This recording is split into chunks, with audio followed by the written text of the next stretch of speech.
Hey guys, if you are ready to identify and release past life trauma, then check out this video.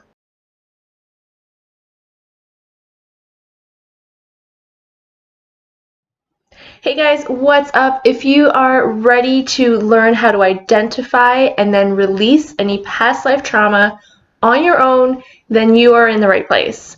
Before we get there, let's quickly go over introductions. I'm Amanda from theintuitivewife.com, spiritual coach and teacher. If you are new and just passing through, welcome. And if you are a regular, welcome back. I'm so happy to have you here. If you are a newbie, then be sure to hit like and subscribe if you are interested in learning more about things like past life and Reiki and energy healing. We talk about everything intuition and metaphysical on this channel. So if that's something you're interested in, be sure to hit like and subscribe. So not every past life is a terrible one. There are plenty of lives that we have lived, and for the most part, they are very plain and boring and uneventful. But there are those past lives that do leave an impact on us, where something has happened. So you will know that you have a past life trauma or past life issue to be resolved if you have unexplained phobias, if you find that you're repeating the same patterns over and over. So for example, if you find that you are always in terrible, unhealthy, controlling relationships, and you just keep repeating the same steps over and over and over, that's usually an indication of a past life trauma. Another way to know that you have a past life trauma is if something is triggering you. So this doesn't have to be just like a one-time conversation and you're triggered. This is something that you're noticing over the course of many years. If something very particular comes up in conversation over the years, and every single time it happens, something happens inside of you, whether that's anger or a panic attack, or you just feel like you want to bawl your eyes out, if you are being triggered by something specific, that is usually because of a past life trauma has happened in and around that topic. Another way to know that there is a past life trauma is if you have noticed that one particular relationship, or could be many relationships, but in my experience it's usually just one relationship, is very, very strained. Usually, and for like no reason, it's just something about the two of you makes you always butt heads. You can't get along, you can never see eye to eye, especially if they're family, then that is usually a past life trauma. Something has happened between your soul and their soul in a past life that is unresolved and has carried forward into this life. So before I get into super nitty-gritty, I do want to say that for the most part, the tips that I'm giving you are for you to do on your own. There will be a few where I mention a facilitator or practitioner helping guide you through it. I do think there are cases when you should have someone who is very experienced in that field to help you, to help guide you and help release that. But you can do it on your own. It just depends on the situation. Just like everything else, like you can clear your chakras on your own, but if you find that you're hitting the same roadblocks over and over and over, it might be time to consider going to see someone who, I don't want to say who knows what they're doing, but who is more experienced in that area and can help guide you further in that release. So use your judgment.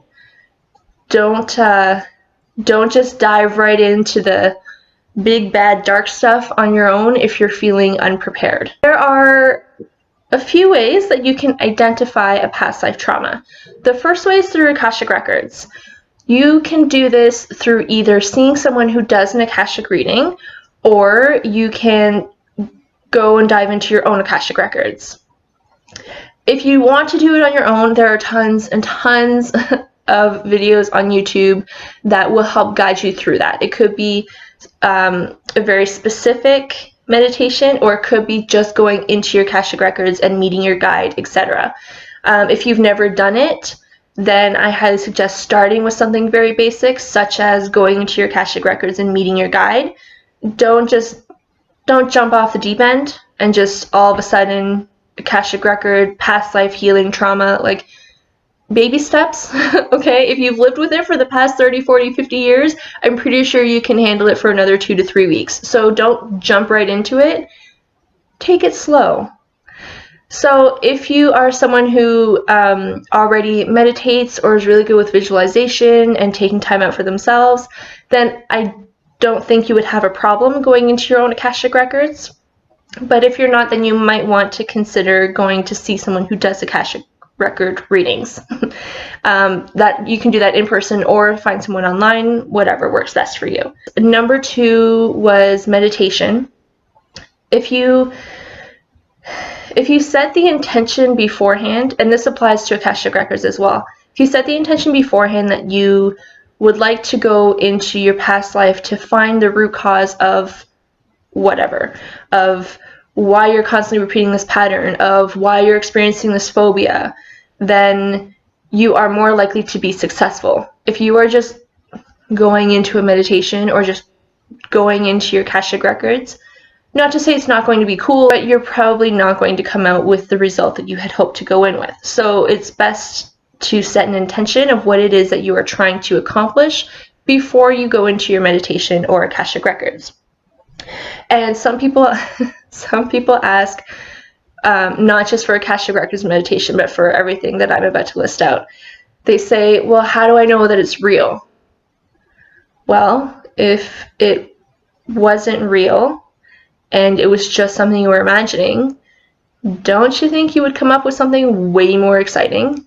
Like, wouldn't you be, I don't know, Cleopatra or some, oh my god, I was going to say Genghis Khan. That's probably not, that's probably not what someone would want to be. But, you know, something big and elaborate. And would you just be Joe Schmo who died in a house fire? Probably not, right?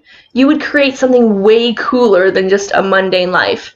So trust what you're getting, whether you're seeing it or hearing it or just feeling it. Go with the flow and don't judge it.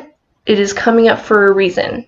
Another way to identify past life trauma is what I think is the most obvious, is having a past life regression.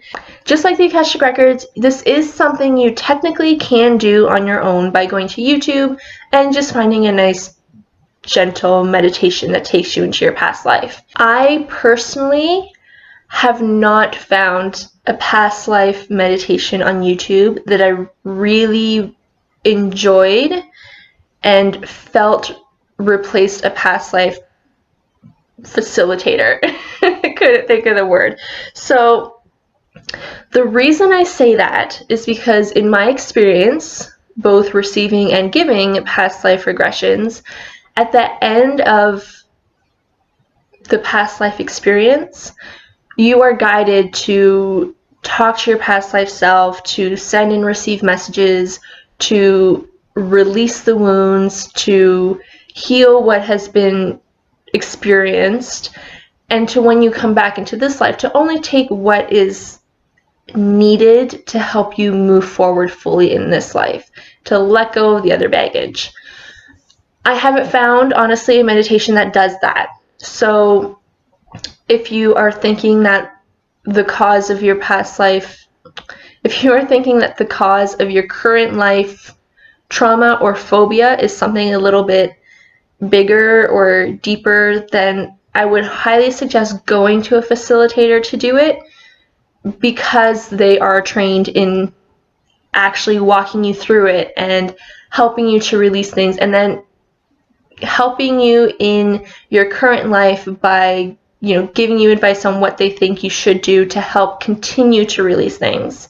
So a past life regression is super easy. You can, whether you do it on your own or through someone else. If you haven't checked out the video yet, I think it's here. I'll put the link here to check out my past life regression video. I don't even remember what it's called. So I personally think that past life regression is the most effective way to get your past life reading and to find the traumas or the root cause. I have done both Akashic record meditation and past life regression. I personally found past life regression to be the most effective, but to each their own. I know people who rely completely on Akashic records for past lives. So whatever you're feeling most drawn to is absolutely fine. There's no right or wrong in doing this. The last suggestion I have to identify your past life trauma is by getting a past life reading, which is different from a past life regression session. So when you go to a psychic or to a tarot reading, they're pulling the cards and they're seeing what is happening and they're communicating that to you. A past life reading is the same thing. The person is able to connect to your energy and communicate what the past life is that they're seeing. I personally have never had one, so I can't say if it's as effective or if it's as simple as setting an intention before you have your reading. I don't know 100%, but a past life reading is an option for you if you are looking to dive into your past lives. So there are 3 ways that you can release your past life trauma, other than the one that I mentioned when you're with a facilitator and they help guide you and speak to you, help you speak to your past life self, communicate, send messages, receive messages, release the trauma.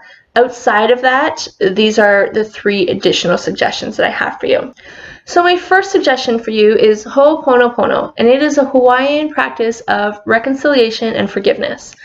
Essentially, you are going to take a set of beads, whether that is mala beads or rosary, or some people have those like bracelets that are crystals and they're like perfectly rounded. You could take one of those, or a string of pearls, whatever makes you happy. Essentially, you are thinking of the situation or the person who has wronged you or caused you harm or hurt you. And for each bead, you are repeating the same thing over and over. You are saying, I love you, I'm sorry, please forgive me, thank you. Bead number 1, I love you. Bead number 2, I'm sorry. Bead number 3, please forgive me. Bead number 4, thank you. You're just going to do that over and over and over and over while thinking of the situation or the person. My second suggestion is to ask your angels and guides to help you. They are there with you 24/7, so if there is something that you can't seem to let go of, or something that you feel is weighing you down and you don't really know what to do with it, call on your angels and guides, tell them what's going on, ask them to help you release it. It could be as simple as just asking them to help you release it, or you could, if you want to, even do an additional visualization with it. You can picture the trauma in your body coming out as a little ball. It doesn't need to be white lighted, whatever, coming out as a ball. And you can choose to either throw it out into the universe, or you can imagine, I don't know, handing it to your angels and guides and trusting them to get it away from you. So there are a few different ways that you can rely on your angels and guides to help you release it, whichever way feels best. I myself have done this for both past lives and day-to-day life. I find it to be very helpful, especially when I incorporate the whole visualization thing in it. That's just something I like to do. And the third and final suggestion I have for you, if you want to be all witchy and symbolic about it, is to do a full moon ritual. And this is actually very easy to do. Take a pen and paper, write out what it is that you want to release. It's up to you on how you do this. This could just be a simple one-liner. I want to release my anger towards blah, blah, blah. I don't know. Or you could write out everything that happened and how you're feeling, how it made you feel then, how you're feeling now. And then when you're ready, on the full moon, you're going to take that piece of paper and you're going to burn it. That's it. You can even imagine that the pain and the hurt is going up in flames, just like the flame that is lighting the paper on fire. So while you're doing this, you can again call on your angels and guides or a specific god or goddess to help you in releasing whatever this is that you're trying to let go of. And the reason you would do it on a full moon is because the full moon symbolizes new beginnings and closing of previous chapters and releasing that of which no longer serves you. Alright, well that is it for today. If you are someone who has already attempted releasing past life trauma, I would love to know what it is that you did, especially if it was outside of the suggestions I gave you today. And if you are someone who hasn't quite started releasing past life trauma, but you're intrigued or don't really know where to start, I would also love to know that in the comments. Any questions you have about that, I would love to help you in any way that I can. Also, if you're interested, you can head on over to my Facebook group, The Spiritual Apprentice, where we talk about all of this in a Facebook group. Past lives, Reiki, energy, cards, you name it. If it's considered woo-woo, it's talked about in that group. Don't forget, if you haven't already, to hit like and subscribe, and I will see you guys in my next video. See you soon. Bye.